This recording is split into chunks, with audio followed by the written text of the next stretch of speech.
Alright, what is up guys? Losomaniac here, and today I wanted to do something a bit different. This wasn't my intended video type, but I wanted to talk about a comparison between New Vegas and Fallout 4. And this is to kind of like, I guess, close out my Fallout reviews and whatnot, because I did a New Vegas and Fallout 4 review, as well as a Fallout 4 and New Vegas companion review. So I thought, why not just do a comparison? Um, because I started playing New Vegas recently, like a few days. I went back and played it a few days ago, and I realized that there was some stuff that I liked about Fallout 4 that I didn't like about New Vegas, and there was some stuff that I missed about New Vegas that wasn't that I didn't really enjoy, like, experience in Fallout 4. So I want to talk about it now. Before we get started, I did want to say this is just what I think. There may be stuff that you guys enjoy, so this is also my opinion. um Whatever. Another thing is just because I may think that one has better qualities than the other doesn't mean that it is my favorite game. I'll put this set in stone. New Vegas is by far my favorite Fallout game.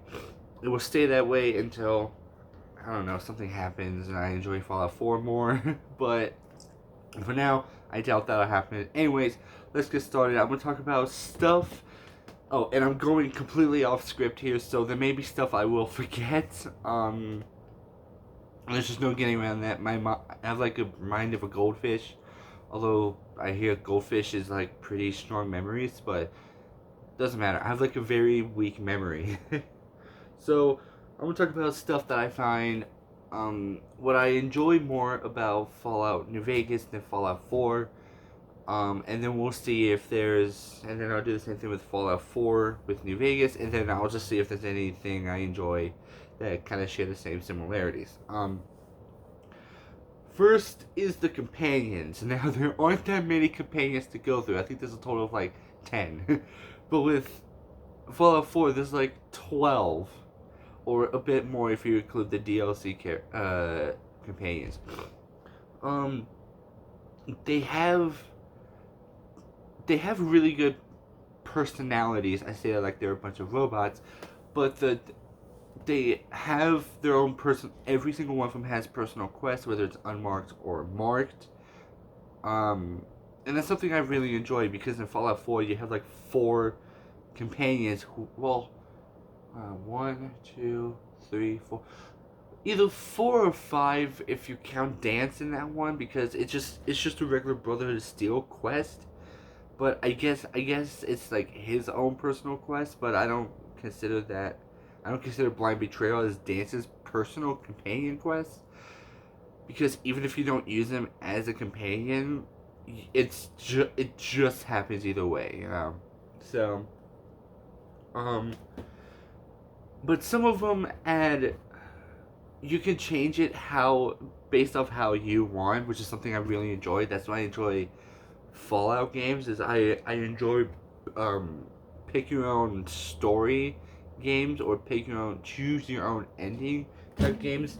I'm not a book reader, so that kind of makes up for it, because I can't read, because I because I don't, because I'm not just gonna randomly pick up a book and it'd be like, ooh, choose your own adventures. It's fun. No, I prefer video games. Another thing is, personally for me, is the weapons. I enjoy the technology of the weapons in the game. Um, and so with and I always side with the Brotherhood of Steel in New Vegas, even though you can't side with them. You can make peace with them during the NCR and Yes Man personal quest. Um, but with some of there are some really good technological weapons in there, and you. I was gonna say you get more variety, but you get more variety in Fallout 4 with the different modifications and whatnot. But I'll go over that later. But there are some pretty awesome weapons like the assault carbine, the marksman carbine, or Yeah, I was like, that's not, it's not the assault carbine. It is, um, and it kind of makes, and what I like about, New Vegas as opposed to Fallout 4 or 3 is that the 5mm rounds is not strictly for miniguns. They're for the assault carbines as well, which is something I really enjoyed and something I felt was lacking whenever I played Fallout 3, because I played Fallout New Vegas first and then Fallout 3. Um, I was like, awesome, 5mm rounds. Where's the assault carbine or whatever? And then I went on the wiki. It was like, nope, only miniguns. So that's one of the things I enjoyed about New Vegas was the fact that there's there's like more than one gun that the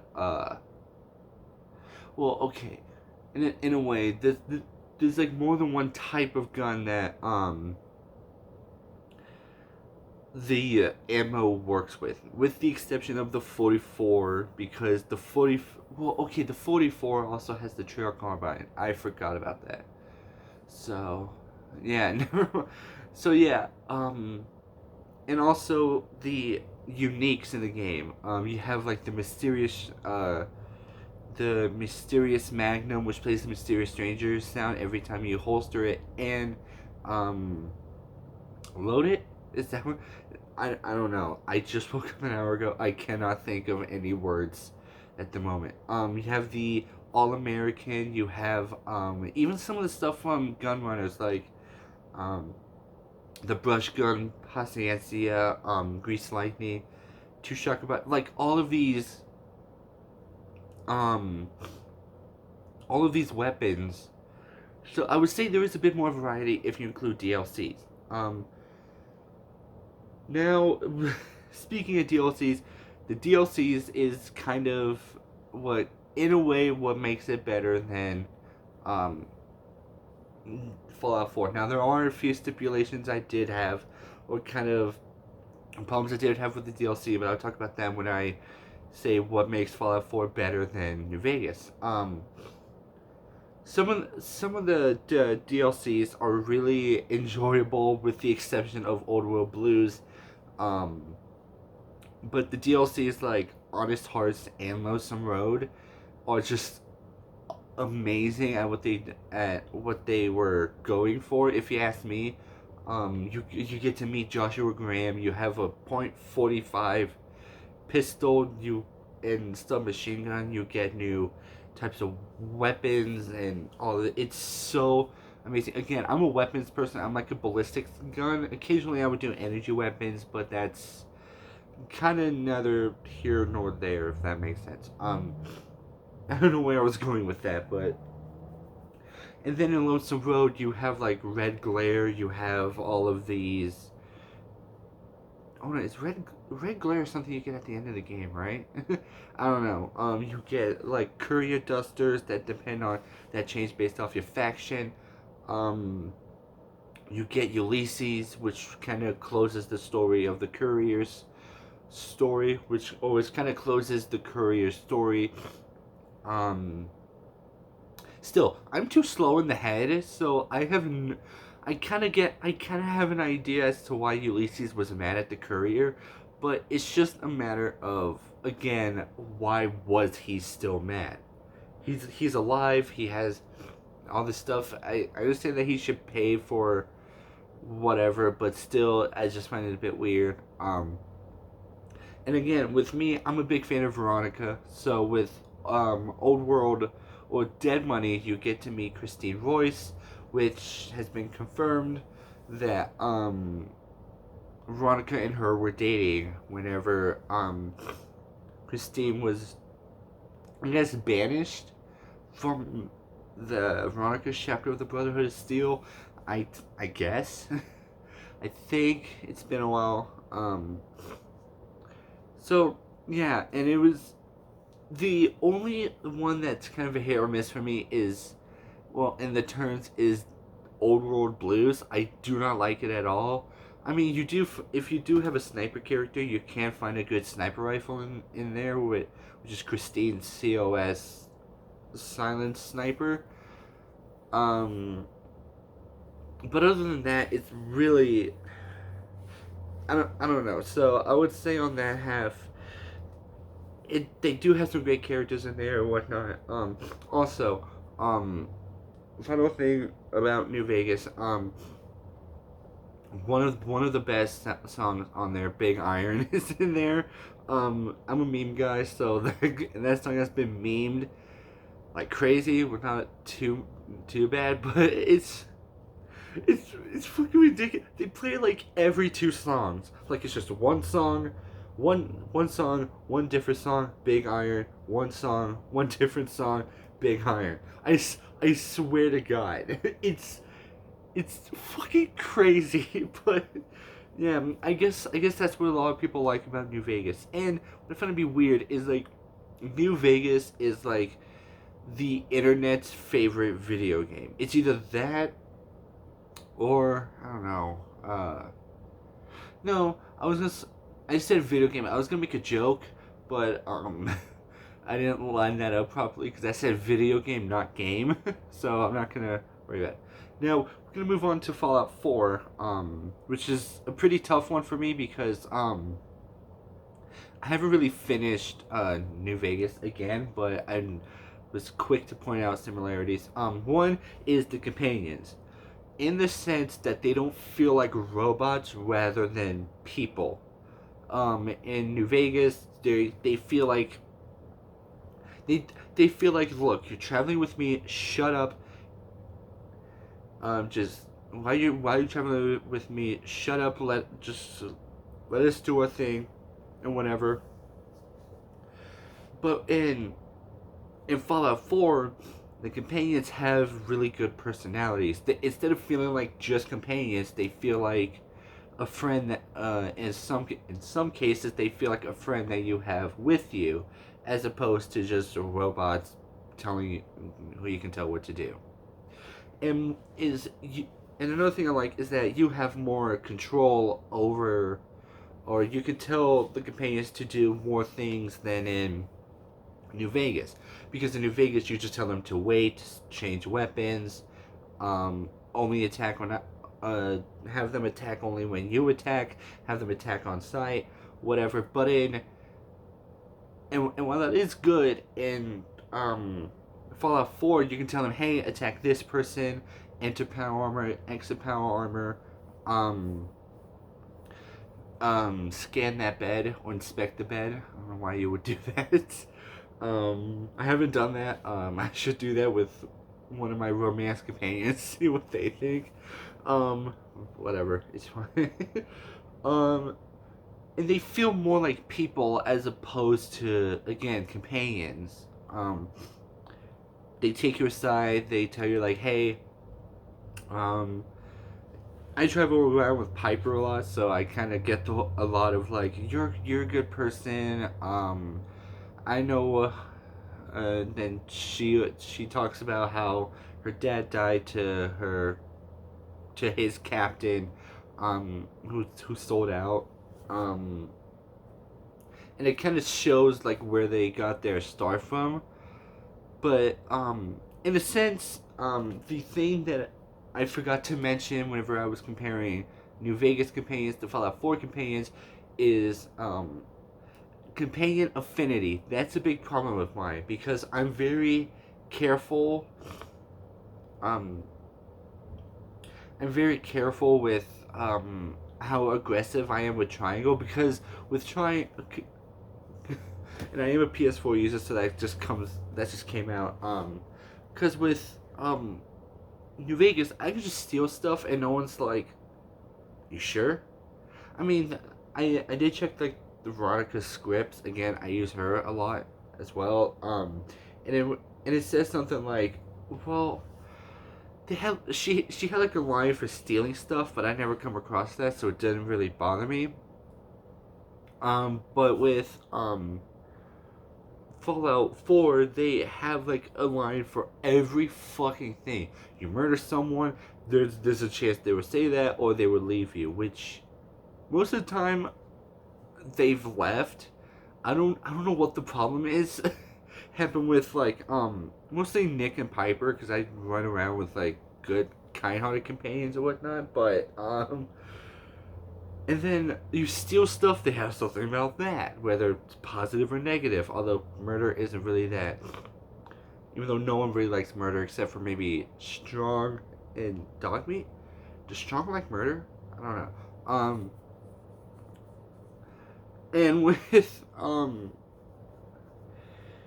and I do enjoy the fact that kind of going away from companions, power armor feels like power armor. It's not just like armor that you wear, kind of like any other clothing. No, it's its own entity. It's power armor. You can take pieces off, you can add new pieces. You can have like a T-51F torso and add X-01 legs and arms to it with a T-60 helmet. You know? I don't know why you would do that, but you could do that. But with Fallout New Vegas, you just have the T-51 and T-45, or T-45 if you play Fallout 3. But I don't like Fallout 3, so I'm not going to compare that. And yeah, and again with the weapons, you have a bit more variety in there. You can have you can have many different combinations of weapons, and modifications and legendary effects. That's a big one. Is legendary effects is pretty huge with me because I want the most powerful weapon ever. I try and be the most powerful. I try and make the most powerful character, which is kind of where I messed up in one of my characters. And so you can have different varieties. You can have like a marksman sniper rifle with a short tube or a short stock in there. For some reason, I don't know why you would want that, but you can have that. And then you can have another sniper rifle be the exact same, but instead have a long light stock and a muzzle. So you get really good varieties in there at the cost of items and junk that you can pick up.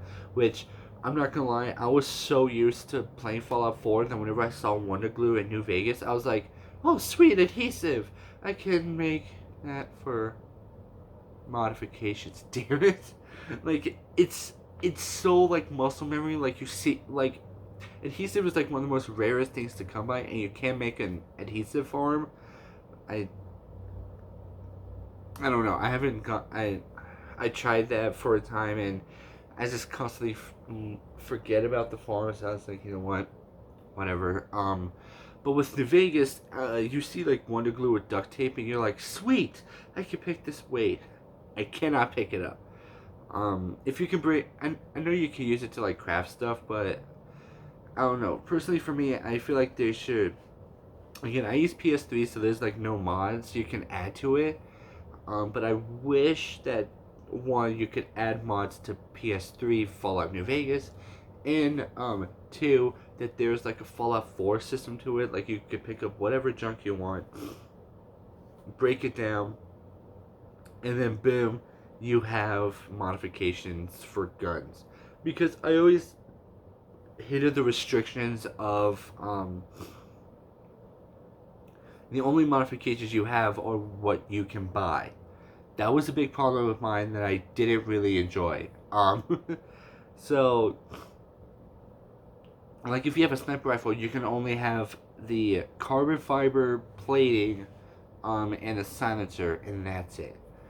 Or if you have honest hearts, you can, and if you have a .45 auto pistol, you can either have a slider, which makes the durability last longer, or a silencer.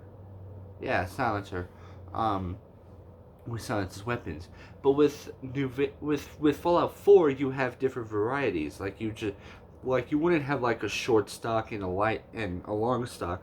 You have a short stock.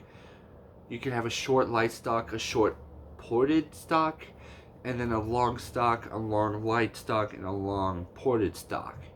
So there's different varieties, and it's really awesome because I can and what I like is the fact that if you have one weapon equipped, that's a hard word apparently, and you switch to another gun with using your Pip-Boy, it tells you whether it does more damage than your current equipped gun or least damage than your current equipped gun. It's like if you have like a regular laser musket that you get at the Museum of Freedom whenever you first meet Preston and when Freedom calls, I think. Um, and you get that laser musket, and you get a hunting rifle, and you have that current laser musket equipped. Nothing's been changed, just that. And you want to switch to your hunting rifle, it would say plus damage.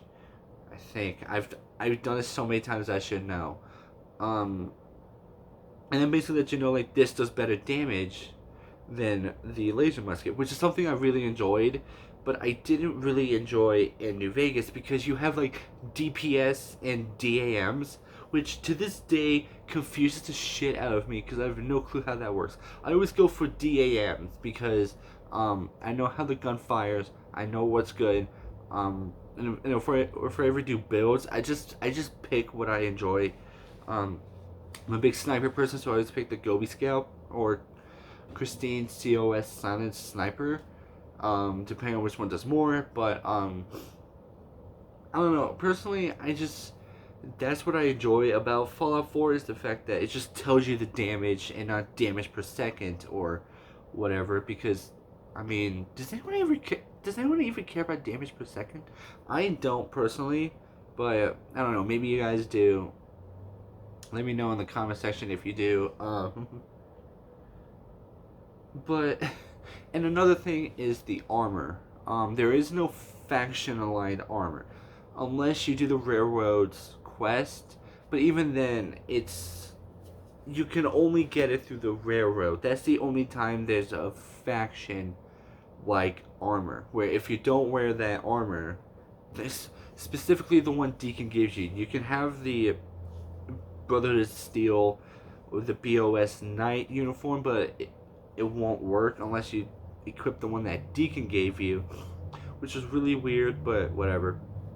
Other than that, you can wear like a Corsair or a synth or like an Institute armor or Under Armor on the Pridwin and no one's gonna fire on you, or you can wear like Railroad armor and the Institute, no one's gonna say shit. Or Minutemen anywhere because no one attacks the Minutemen. But and that's what I really enjoyed because I messed up on a part whenever I was doing Caesar's the Legion side quest where Arizona Killer. I had the NCR armor equipped because that's what I was given. Before I realized that it's complete and utterly useless. If your reputation, which it usually is low with the NCR, which usually is, and they can see through the disguise, so it's basically useless. But and then and then not knowing I had the NCR armor on, I fast traveled. I successfully completed the quest. I'm not gonna say it because that'll make everything controversial, and I don't want to do that. Or they'll have the government after me or something. I don't know. Anyway, and so I fast traveled to Caesar's to the fort, and everyone started attacking me. Confused what the fuck happened. I went back, unequipped the armor because it was at that point I realized that I had the armor still on. But that's what I like is I'm just, and the only time campaigns ever really judge you is if you go, or for siding with a group, is if you go against their faction. So like if you play as the Institute, or if you plan on siding with the Institute or the Brotherhood of Steel, and you have Deacon traveling with you, he'll get. I don't know if he'll get mad at you if you side with the Brotherhood. I know he definitely won't in the Institute because he can't fast travel into the Institute. But I did see a video where Deacon berated this guy's character. Really amazing video.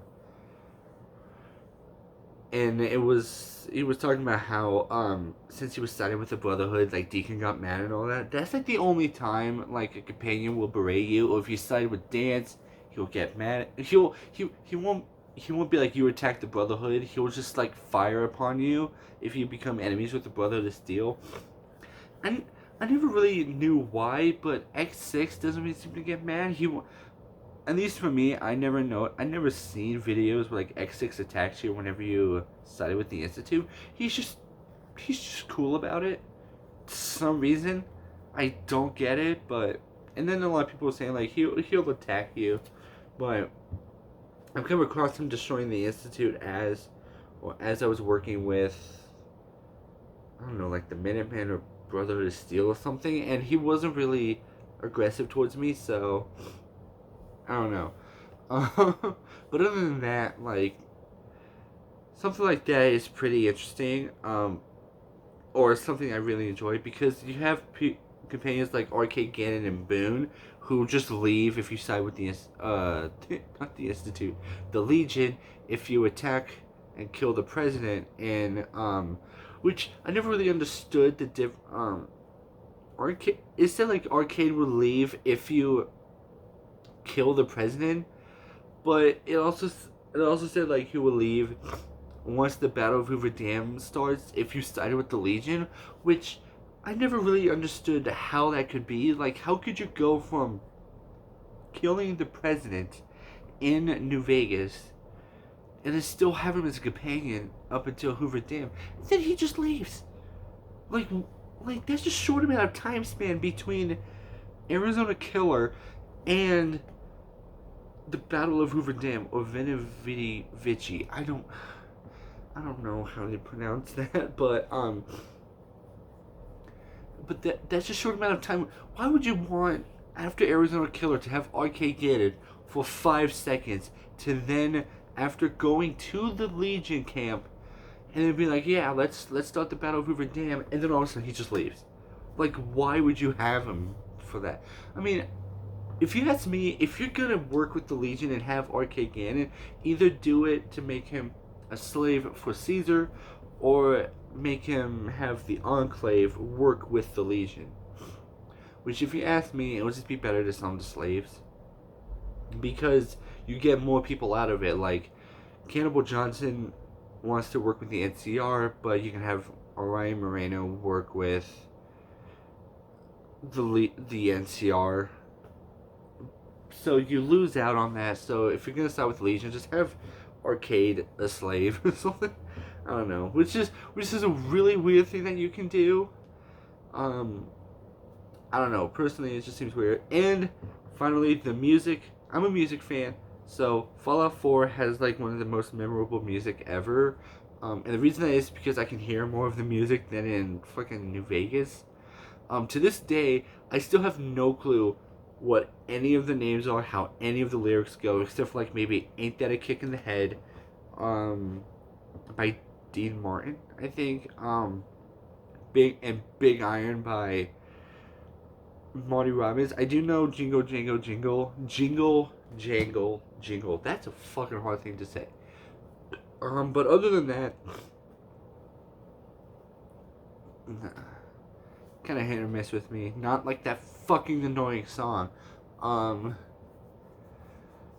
yeah, and I did really have like comparisons between, I forgot the biggest point of this video. The biggest point that makes Fallout 4 better than New Vegas. The DLCs as well. Let me explain, alright? One of the things that pissed me off was the fact that the DLCs is the courier story. So you start off with Dead Money, then Honest Hearts, then Old World Blues, and then Lonesome Road. But there's like a level restraint to that. So what you're basically doing is putting the courier story out of order. Because if you say like, you can start Honest Hearts whenever. They don't say come back when you're level 30. If that was the case, that would make this whole thing fucking stupid. But by the time, and it's the courier story. There is no Soul Survivor story.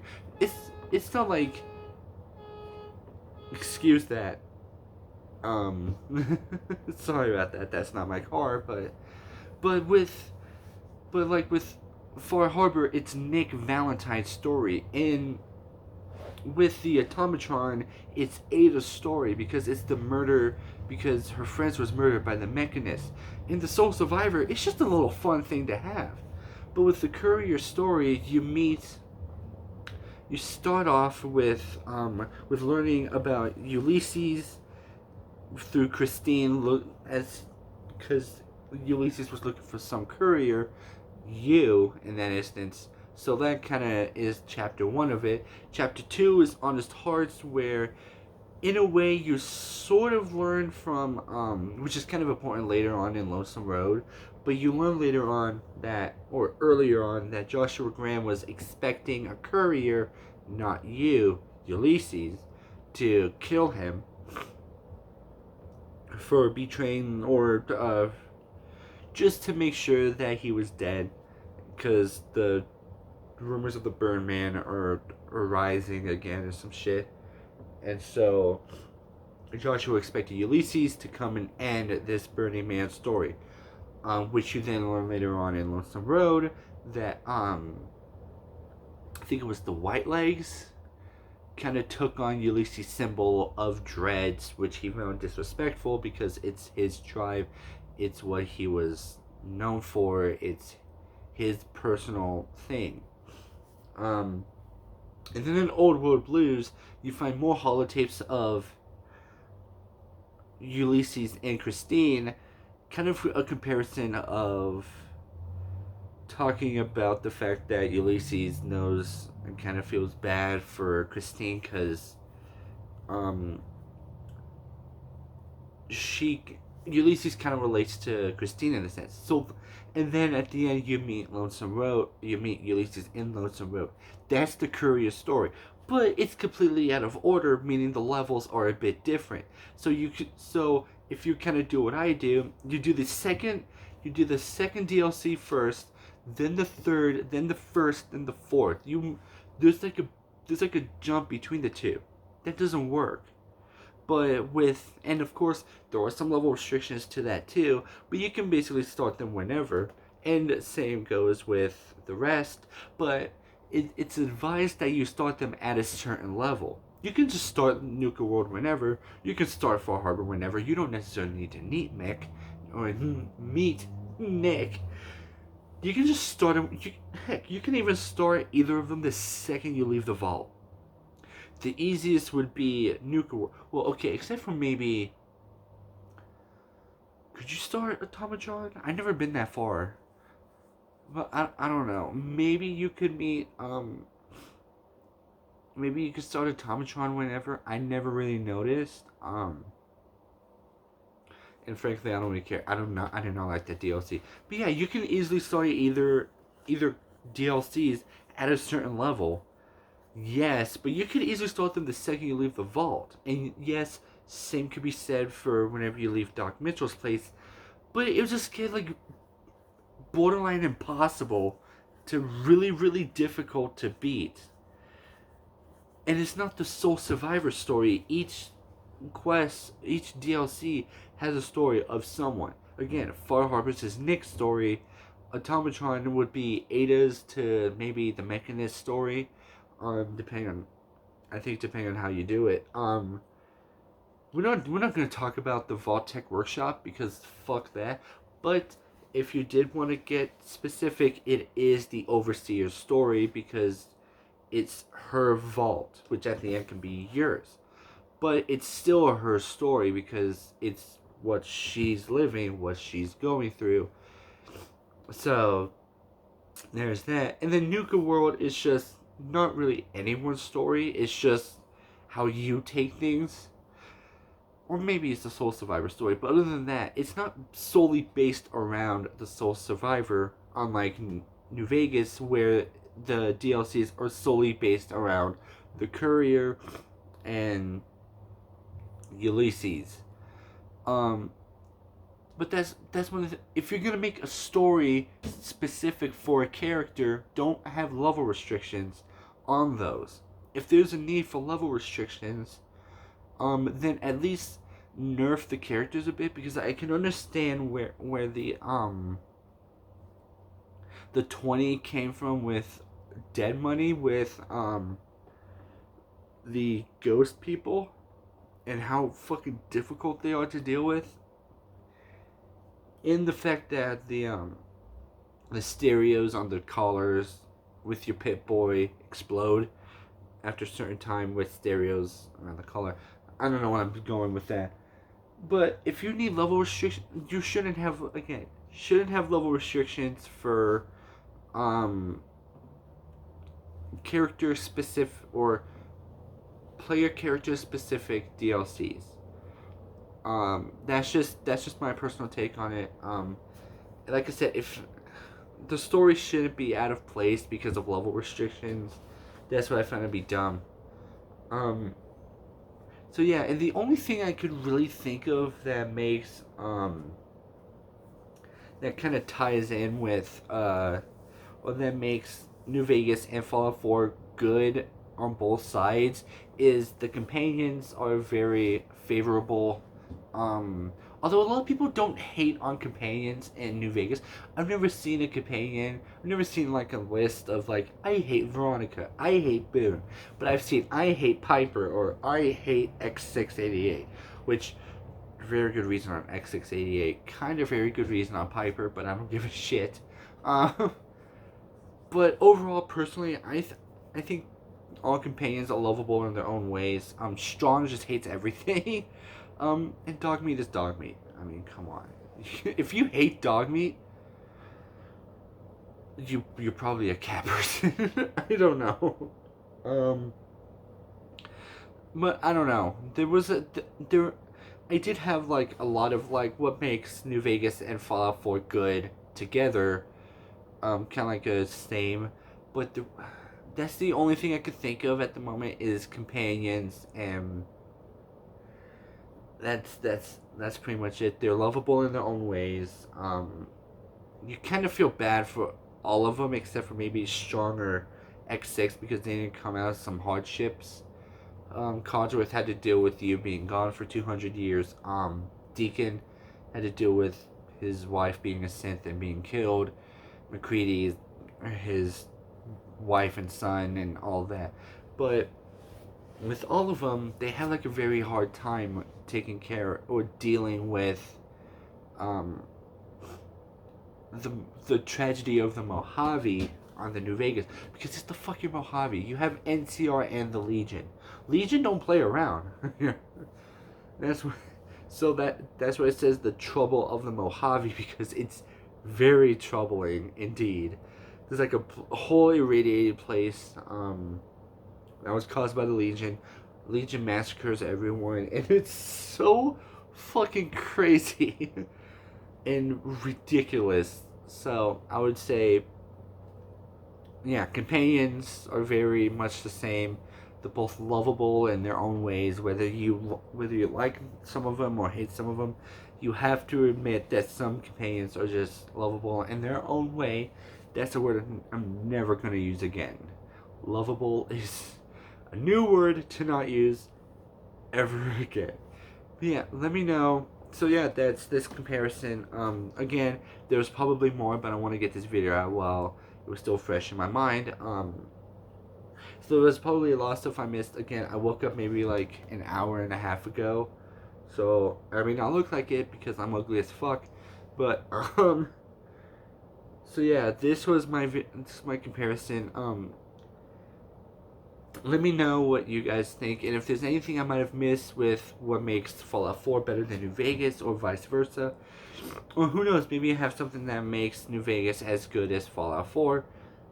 Aside from the fact that it's made by Bethesda, although Obsidian kind of, people say that's more of an Obsidian, New Vegas is more of an Obsidian game. I disagree. I think it's both a Bethesda and Obsidian game because they both worked on it. Either way, I don't care. I'm so tired. Anyways, Losing Manic out.